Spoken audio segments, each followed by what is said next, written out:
Nigeria is known as the world's most populous black nation. The country was named by Mrs. Flora Shaw, a British journalist and wife of Lord Lugard in the late 19th century. It is 58 years old since Nigeria became independent. Nigeria has indeed come a long way since attaining that memorable milestone. But compared to Singapore, which got its independence in 1965 and has progressively moved from the third to the first world category, with other countries of the Far East such as Malaysia, Indonesia, and China, Nigerians are worried about the pace at which the country is developing so far. What seems to be the problem, and how best can all Nigerians join hands to lift the nation to greater heights? Obinaya Orakpa is a public analyst and business expert.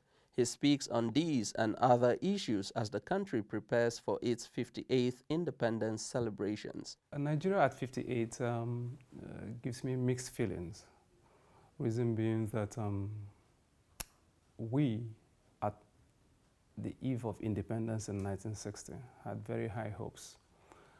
Not just for Nigeria, the rest of Africa looked up to Nigeria to show leadership. And I believe we began to show that leadership from October 1, 1960. However, by the time the military struck in 1966, a few things began to happen. And they stayed in power for upwards of 13 years before, in 1978, we began to contemplate to return to democracy. And by 1979, a democratic government came on board. And then, I believe it was just 4 years after, 1983, another military junta struck. And then from there, we continued to go back and forth, a bit of democratic interregnum, 1992 thereabout. They came back 1993 again and overthrew the interim national government of Shoneko. And then up until 1998, we also began another experiment, which began in 1999 effectively, I believe May 29. And then for over 19 years now, we have had a consistent democratic dispensation.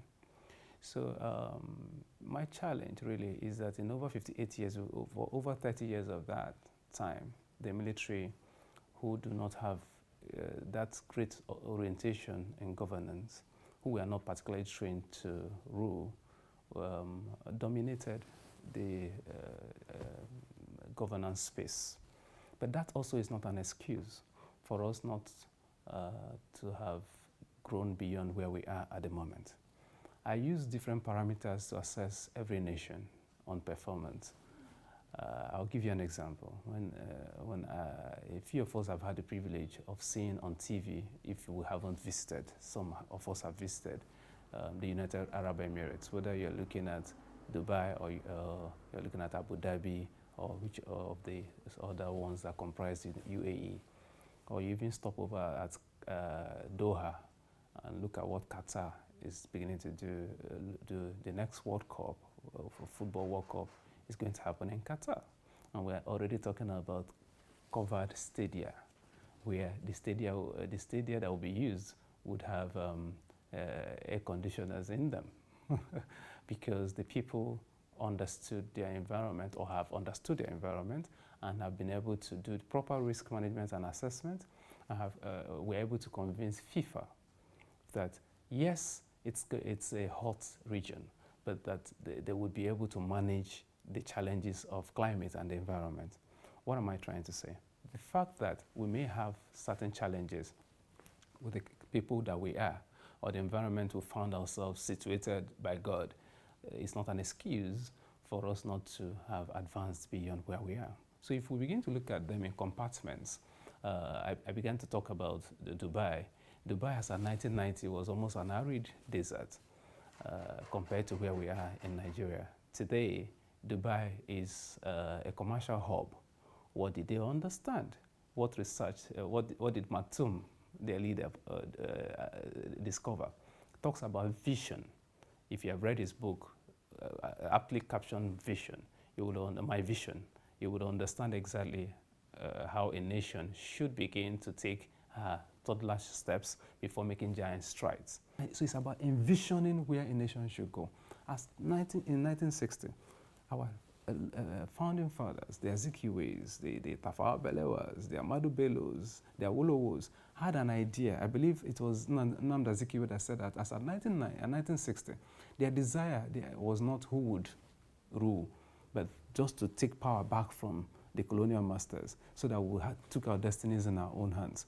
It didn't matter to them which of them became head of state. And when Tafawa Balewa became the head of state, they worked together to the extent they could. Of course, issues began to happen with regard to ethnicity. We must be realistic with ourselves. It played one role or the other. And then, of course, we are also learning the ropes on how to manage ourselves. And it's not totally bad. It has happened to a few other countries.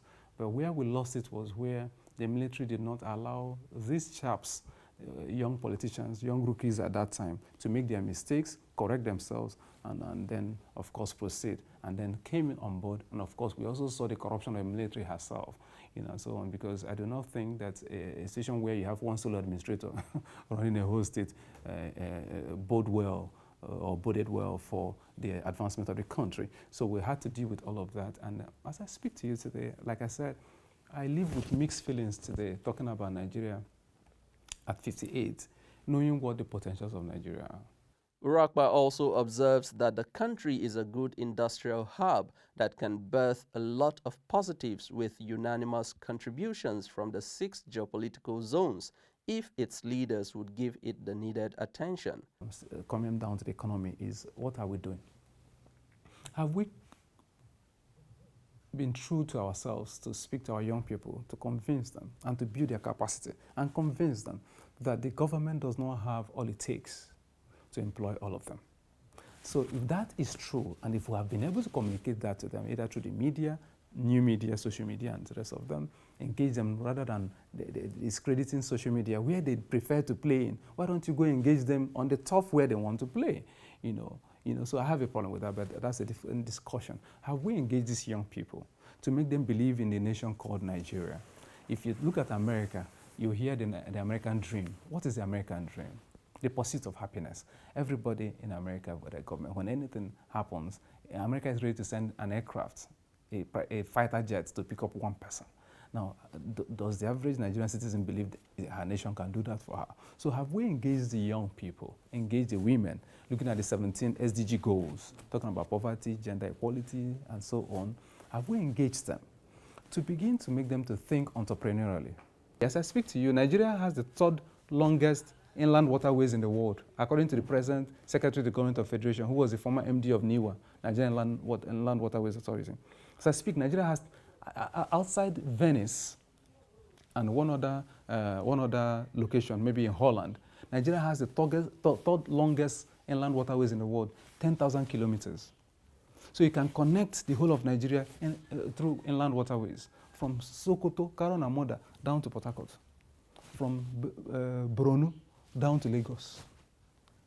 All we need to do is to connect it. And then even if you now from there come down to agriculture,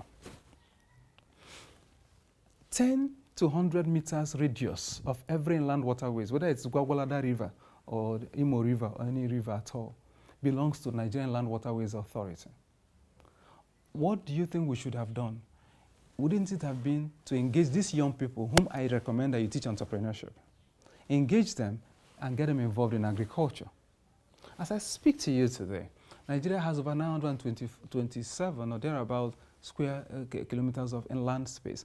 But as I speak, over 60% of that is arable. You can farm on it.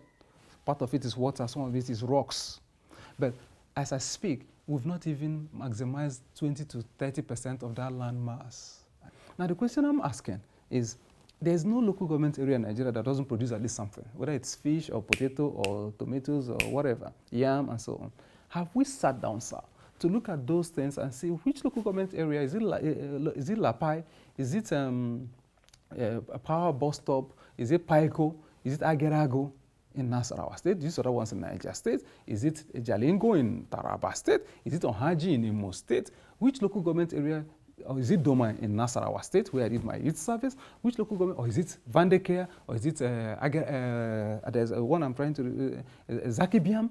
Which local government area produces these yams, and what species of yam? Nasarawa also got to a point where they started exporting to UK and so on. The last time we tried to export, I hear some of the yams got rot away on the high seas. So it comes down to packaging and understanding the process. These Nigerians bear their minds on the state of the nation, saying the current crop of leaders has failed to deliver the dream nation of the country's founding fathers. When you compare us to other countries that were at the same level with us at the point of independence, countries like Brazil, Singapore, that have really made progress, you feel sad. Yes, that we are still at this level. So many things, the truth is that so many things are not working very well the way they are supposed to work. I think most of our founding fathers, if they see what is happening today, a lot of them will be very sad. Because we had very selfless leaders like Sir Ahmadu Bello.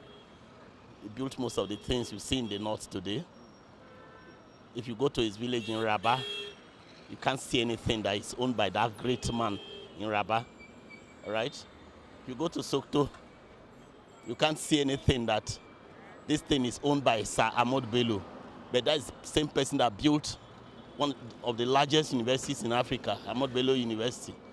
There were selfless leaders, but the ones we have today is so unfortunate. They just think about themselves and their families. They don't think about any other person. What happens to the rest of the people is none of their business. And that's just quite unfortunate. Nigeria has not fared well. If you ask me, if you ask for my opinion, I'll tell you clearly that Nigeria has not fared well. Of course, our founding fathers has good idea of what to do. They have good understanding of what to do to bring Nigeria to a better state. But the current crop of politicians have dealt badly with this country and have brought Nigeria to its knees. It's unfortunate whether they are in APC, whether they are in PDP, even from the military era, they have dealt badly with this country. And we just pray that somehow, some way, a miracle, a revolution will happen to put Nigeria back on track of development. There are also concerns for leaders to pay attention to some key areas that must be fixed for the country to get among the League of Developed Nations.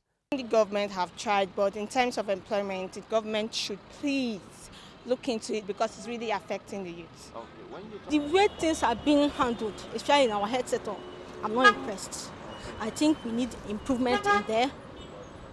Also in our education system, especially the government schools. Before we discover oil in this nation, we have been announced the giant of Africa.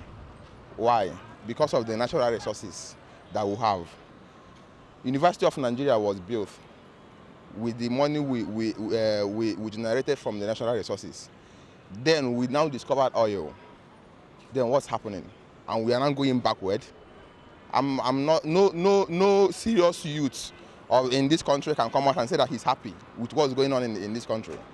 Starvation everywhere, poverty increasing day by day. My brother, what's happening?